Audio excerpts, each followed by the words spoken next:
nongeye kubasuhuza ndetse no kubahereza ikaze bakunzi ba Gato Challenge TV. Nizere ko aho muri hose mukomeje kugenda mukubwa neza cyane. Rero ngewe ubategurira ndetse nkanabagezaho bino biganiro byo gusesengura inzozi. Nitwa Aizo, umusobanuzi w'inzozi mu buryo bwimbitse kandi bwumvikana neza cyane. Ubwo rero mwese mukomeze kugenda mukubwa neza aho mugiye muherereye. Rero kuri uyu munsi wa none ndaje ngo tuganire ku nzozi zikunda kubabaza abantu batari bake cyane. Iyo bazirose byanga byakunda barababara kubera ko baba bazi ko ari ibintu by'ukuri. Izo nzozi nta zindi ni ukurota ubona inzu irimo gushya. Yes, waba uyirimo cyangwa se uyirebera ku ruhande iri gushya. Icyo dushaka kwibandaho ni uko tubona inzu ishya. Nicyo tugiye kuba twavuga cyangwa se nizo nzozi tugiye kuba twasobanuraho akantu ku kandi kuri uyu munsi wa none nk'ibisanzwe. Rero mbere yuko dutangira byaba byiza ubanje ugakanda subscribe kugira ngo tujye tubana mu biganiro byacu bya buri munsi, kandi ikiganiro kijya kikugereraho igihe kitabanje kuba umuranzi kabisa. Biba byiza cyane then ugakora share mu magroup ugiye uherereyemo, ugakanda like, comment, ukatwandikira rwose igihe hari inzozi barose wumvishe zisa nkaho zaguteye kuba cyangwa se wifuje kumenya icyo zivuze. Urandikira nkabasha kuba nagenda ngufasha neza cyane. Rero tudatinze reka dusobanure inzozi muri rusange zijyanye no kurota ubona inzu ishya. Mu nzozi inzu ishushanya ubuzima bwawe, imibanire yawe cyangwa se ibitekerezo byawe bwite. Iyo rero urose iyo nzu irimo gushya bisobanuye ko hari ibintu biri guhinduka cyane cyane mu buzima bwawe cyangwa se mu muryango wawe uherereyemo. Inzozi zishobora kuvuga yuko hari impinduka, amarangamutima akomeye cyane cyangwa se ibibazo bikomeye biri kukuzengereza. Ikindi kandi ibisobanuro binyuranye biterwa n'ukuntu inzozi zimeze cyangwa se uko ziba zakwigaragaje igihe wazirotaga. Kuko hari umuntu ufite kurota wenda iyo nzu yahiye ayirimo abona nawe ari kuyihiramo, cyangwa se wenda akaba abona inzu wenda yahiye ayireba. Yes, ayireba nyine ayirebera kure. Rero biterwa n'ukuntu inzozi ziba zaje. Natwe rero biradufasha cyane. Ni nka kuriya iyo unyandikiye mba nshaka ngo unyandikire akantu kandi menye ukuntu inzozi zawe nazisobanura cyangwa se nagufasha.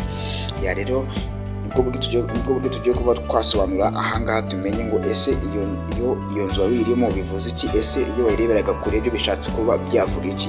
Ahangaha nibyo tugiye kuba twakwibandaho kugira ngo ubashe kuba wagenda usobanukirwa neza izi nzozi zo kurota ubona inzu irimo gushya kabisa, dore ko bifite ubutumwa biba biguhereza kandi bukomeye kandi uba ugomba kumva ndetse no kuba wakwitaho. Yes, reka rero dukomeze kugenda wumva uko bigiye byifashe. Niba wari urimo ureba inzu irimo gushya ariko utayirimo, bishobora kuba byavuga yuko hari ikintu kirimo kigusohokamo cyangwa se ibintu birimo bigusohokamo. Ushobora kuba uri gupfusha ubusa amahirwe yawe cyangwa se uri kureba ubuzima bwawe burimo guhinduka ariko nta kintu ubasha kuba wabikoraho.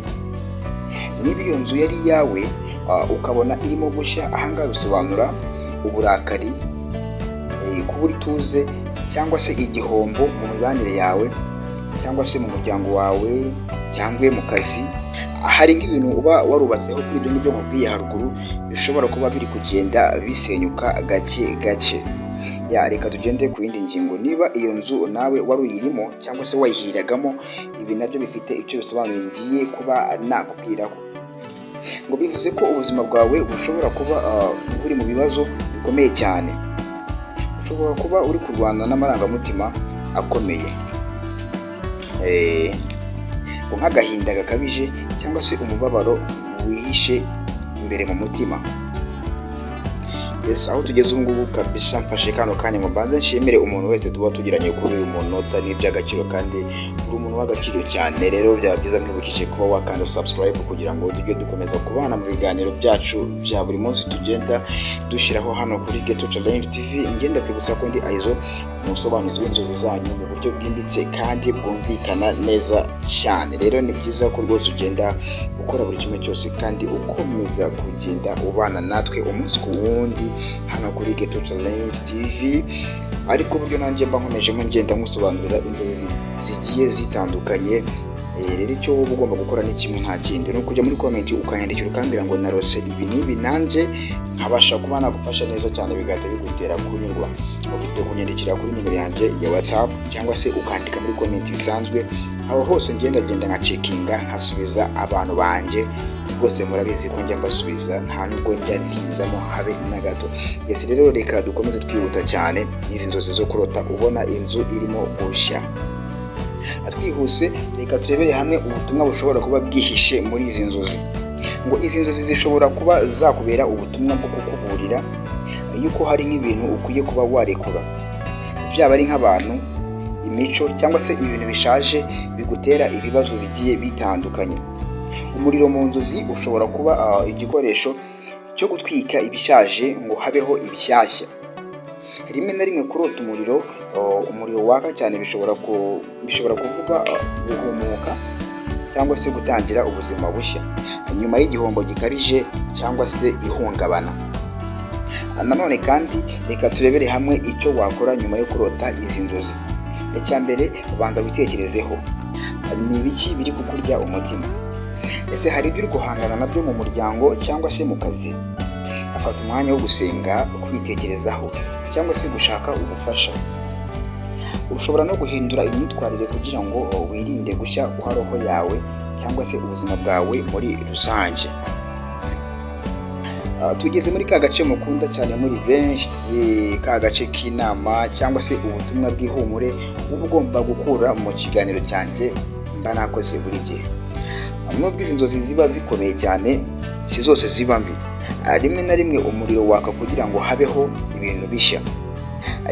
Niba ubona iyo nzu ishya ariko nyuma hakaboneka ituze, bishobora kuba ari ikimenyetso cy'ubuzima bushya cyangwa se intambwe nshya ugiye gutera cyangwa se ugomba gutera muri icyo gihe.